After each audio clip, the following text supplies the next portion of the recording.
Greetings, everyone. I am Eric Paulson with Your Essential Practice. For today's rune reading, we're getting into the aspect of Venus moving out of that level, very methodical approaching Libra into the sign of Scorpio on December 4th here, which is coming up. What is that? That is going to be on, Monday already. Y'all, one change after another, right? Woohoo! The Sagittarius season is still kind of a lighthearted season, but this Venus and Scorpio, it's like that energy that takes your hand and says, let's go play in our shadows together. And let's go get deep and let's really get into this. And you're coming with me. So buckle up, Buttercup. We're going for a ride kind of stuff. Venus and Scorpio is usually a very challenging aspect, right? It's very deep and shadow loving, and just really wants to get into the intensity of it all. Like, see how deep we can go sometimes just for the sake of getting there, right? Venus governs love, pleasure, and beauty. Okay, so Venus is more about harmonious relationships and the subtleties of charm and allure. So when Venus's demeanor is lighter and breezier than that of brooding, intense Scorpio, right? So there's a lot more stuff that goes into play here. Just know that on December 5th, there is a trine with Venus and Saturn. On December 21st, Venus opposes Uranus. And on December 25th, Venus trines Neptune. So look up what that means to you. Without further ado, let's get into today's rune reading. Okay, how are we feeling out there, everyone? Let's cleanse this space energetically with the singing bowl.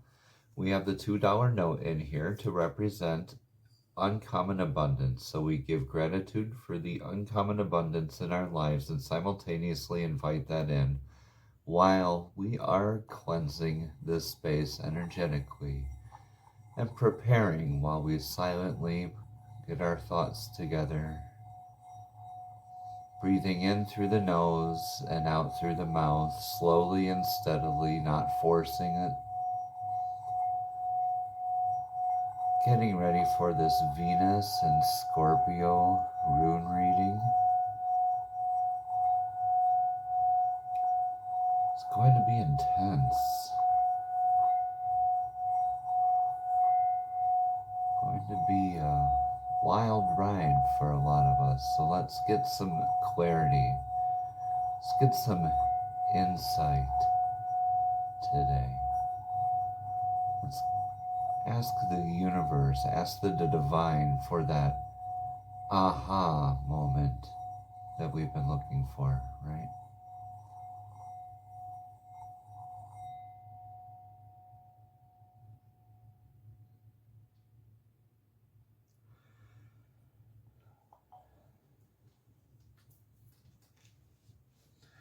Beautiful. And for the first rune today, in the past position, let's shuffle this up some more. I don't feel satisfied with that shuffle. Y'all understand. All right.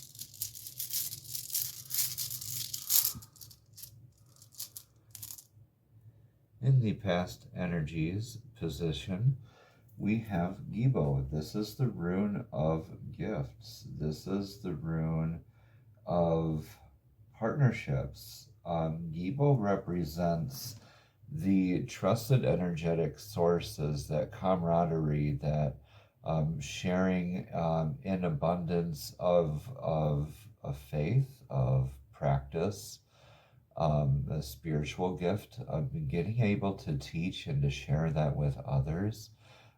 Maybe some just uncommon knowledge, right? And just sharing that and just being in that sort of an aspect of self and in harmony with others in the past energies here. So a really beautiful place of being with these partnerships and gifts rune here.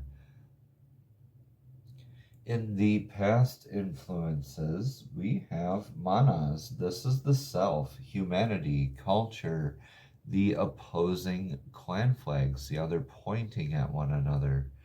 This is the sense of identity and the more like a 3D kind of aspect of self. Like, where's my place in the world?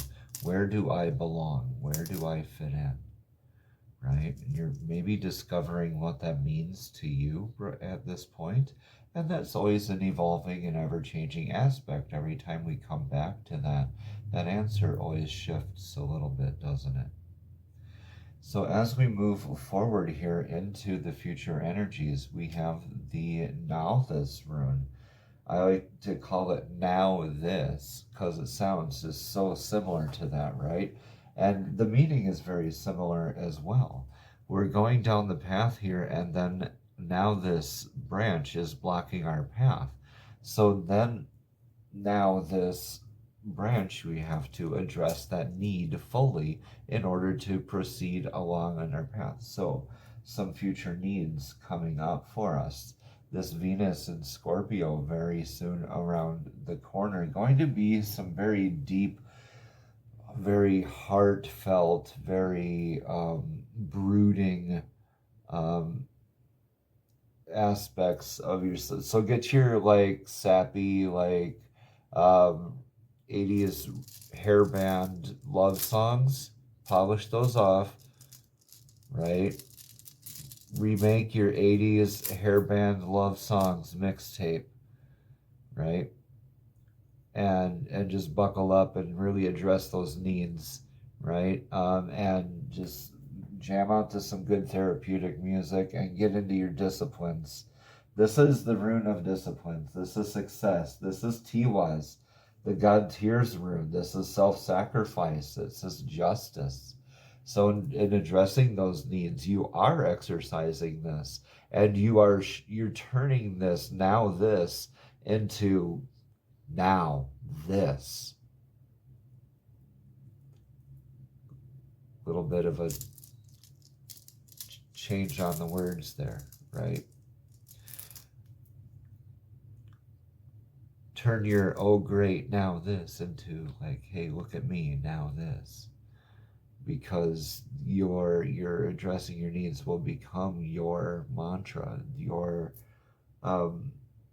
what you are going to be experiencing during this transit is going to be something you're going to need to definitely be in your disciplines about.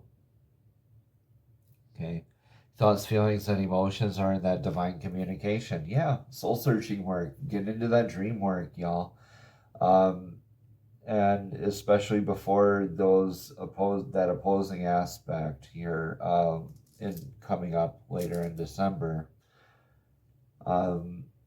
with that dream planet, okay? So please get into your divine downloads. Get into your meditative work, like addressing your needs. If you're really contemplating this a lot, this sense of self, that from a partnership, maybe had a falling out of a partnership and it's led you to address those needs, or maybe you need to pick up some slack from that partnership and it leaves you kind of second guessing where you're at, like what your identity is and who you are in this possible partnership, addressing your needs, your disciplines, your self-sacrifice, your self-sense of justice, getting into those divine connection and downloads, right?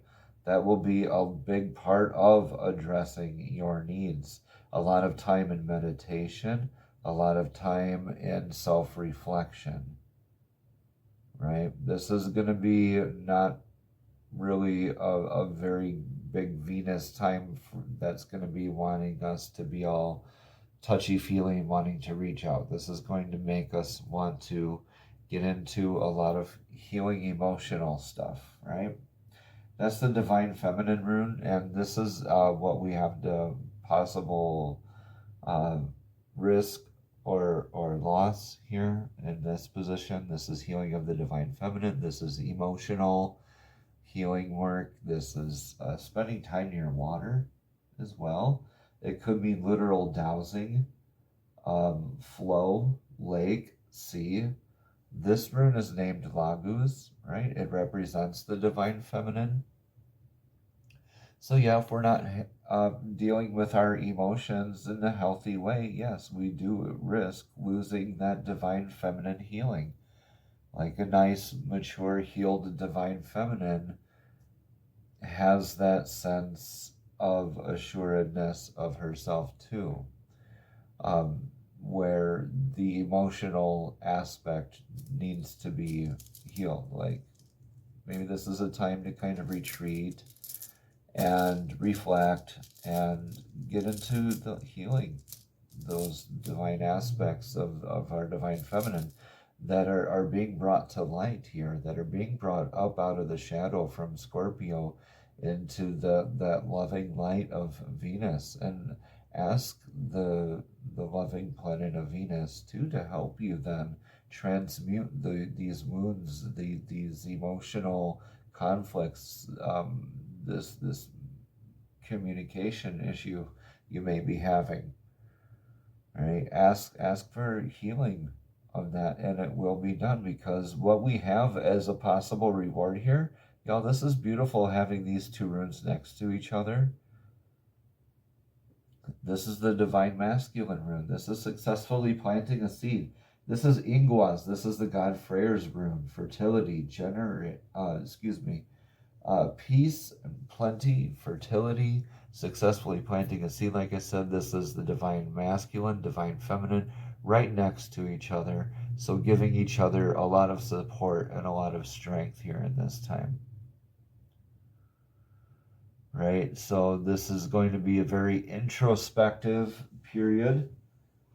And the runes are asking you to definitely get into addressing your needs by being into your discipline, getting into your meditation work, your divine download work, getting into your introspection, your shadow work, right? Time for a little one-on-one time with yourself. So these are some more cards for clarity, and these are the Soul's Journey cards. These are messages straight from divine, straight from source, directly to your spirit, to your soul. So divine, what sort of message of clarity do you have to offer the collective for today's rune reading about Venus going into the sign of Scorpio? Divine, please show us clearly. Thank you, thank you, thank you. Change. I understand that nothing can grow or evolve without movement. And change is like what is the child of growth and comfort, or growth and discomfort, I should say. Anyway, let's read about change here, and we'll happily explore what the extra message here is. Again, it says, I understand that nothing can grow or evolve without movement. There is a certain comfort in the idea of living a life without surprises. The status quo has been an appeal, but you never will learn to grow if your circumstances stay the same. Everybody wants life to be better, but that requires change. You have chosen to incarnate in this physical dimension called Earth because of the myriad of opportunities. If you don't take advantage of them, what was the point? Staying within your comfort zone is overrated. With change comes transformation, and with transformation comes evolution. Stop viewing change as good or bad, because all change nourishes your soul. Don't equate it with lack of control. Life happens, and it's supposed to happen. You can direct how it plays out, and you can always have the power to accept a change that redirects you to your path. Powerful words. Addressing and being in your discipline for that change. Get into your divine communications. Like, you will get a spiritual download here coming up soon.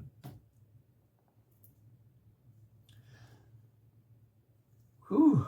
All right, fairies. These are messages from the fairies. So, fairies, I ask you to show us clearly, please, what message of clarity you have for today's rune reading for the collective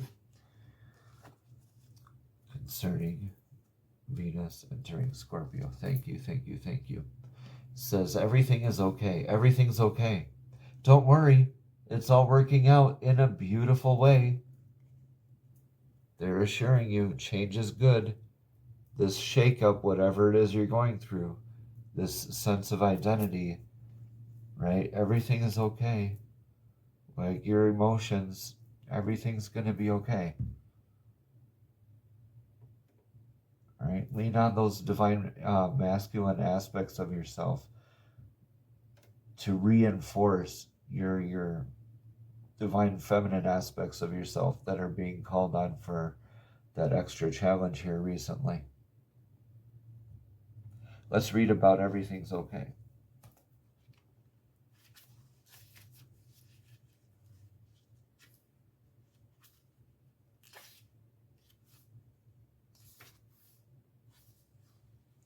Again, it says, don't worry, everything's all working out in a beautiful way. The fairies know that you're concerned about the outcome of this situation, so they've sent this card to you as reassurance that everything is working out in a divinely perfect way. Take steps to uplift your outlook and unburden your heart and mind, such as taking a nature walk, spending time with loved ones, exercising, or enjoying a creative project. The more you can stay centered and filled with faith, the better the outcome you'll experience. That's so beautiful, y'all. Don't worry. Everything's going to be all right. Put on some Bob Marley. Y'all, everything's going to be just fine. All right. Additional meanings for this card are to write down your concerns on paper and then ceremoniously dispose of the list by burning it, pouring water over it, or burying it. That's very therapeutic, y'all, and it does work. It helps to facilitate change. It helps to heal from that change and to help understand and to just know that everything's going to be okay. Very, very powerful. I use it with a lot of clients as well. Also, talk to the people involved in order to double check your facts. Your worries may be based upon untrue assumptions. And finally, make sure that you're getting enough rest and eating healthy food, and getting physical strain and stuff like that can lead to exhaustion. So you just want to make sure that you're nourishing yourself as you go along, just to ensure that everything will be in your okay. So as we make small steps to best ensure our outcome, it's really key to have faith here and to know that through this change, this period of change, this metamorphosis, this will be like a very deep introspective change. A lot of people are going to associate this with the holiday blues. So maybe like an increase of vitamin D. I personally use light therapy. That works wonders. Other things such as grounding work, anything else that can help balance the mood, right? Some guided meditation. Today's, just dropped one. Today's chakra token. We're not going to go with the dropped one. I'll pick that one up later. We have the third eye again. So this is awesome because we have this divine download rune here again as well. So I'm actually very glad that we got this chakra token again, because there's so much beautiful insight and so much beautiful healing work that can be done with the third eye chakra. And the solfeggio frequency for that anyway is 852 hertz. All right, that's 852. And the third eye chakra is located between the eyebrows. It's connected to intuitive ability, consciousness, and wisdom. Signs of a blocked third eye chakra are lack of direction, confusion, and doubt. When you listen to solfeggio frequency 852 hertz, that's 852, you'll work towards becoming more intuitive, open, and imaginative. You will also be ready to work on your third eye chakra when your first 5 chakras have been unblocked. So maybe this is also a call to tune up the chakra system, right? And to work up to that third eye and just do a little tune up. All right. Anyway, the mudra for that is a one-handed mudra. We're folding in that ring finger. We're pinching the tip of the thumb, the forefinger, and the middle finger together. And we're leaving the pinky extended. Right? We're touching the 3 tips to the third eye chakra point. We're reciting the mantra Aum, A-U-M, Aum, while listening to 852 hertz solfeggio frequency and healing that beautiful third eye chakra. Great. A lot of soul searching, a lot of getting into that emotional healing work of that Scorpio and messing with Venus. I know it's going to get a little yucky, y'all, but, just lean on your spiritual family when you need to. We're all here for each other, right? Message me directly if you would like a rune reading, please, at youressentialpractice@gmail.com. Again, that rune, chakra token I wanted to go over again. That's the third eye. It's located right here. As we're folding down that ring finger, or on this hand, we're folding it down right. We're pinching up these 3 fingers. We're leaving the pinkies extended, and we're just tapping it to the third eye. 852 hertz playing preferably. And we're saying the mantra Aum, A-U-M, as 852 hertz is playing, gaining that vibrational quality. When this actually starts to hum and vibrate right in here, it's such a freaky cool feeling. It's like in choir when you're singing and you focus your colors and you make this part vibrate, except it's a little higher up and it's more intense. And it feels really cool to have this, like, that tingling sensation there. And again, if you're having a lot of trouble with that, work with a tune-up with your lower chakras first. And then, as you do a tune-up and you do in the guided meditations, definitely help. Like getting into that theta brain state, right? And definitely ask me more questions if you want to learn more, y'all. But I need to draw this video to a close because I like to just ramble on about this kind of stuff. Hit me up in the comments too. I love to chat with all of you and to hear your experiences. Beautiful, beautiful, beautiful. Namaste. Have a blessed and abundant day, everyone.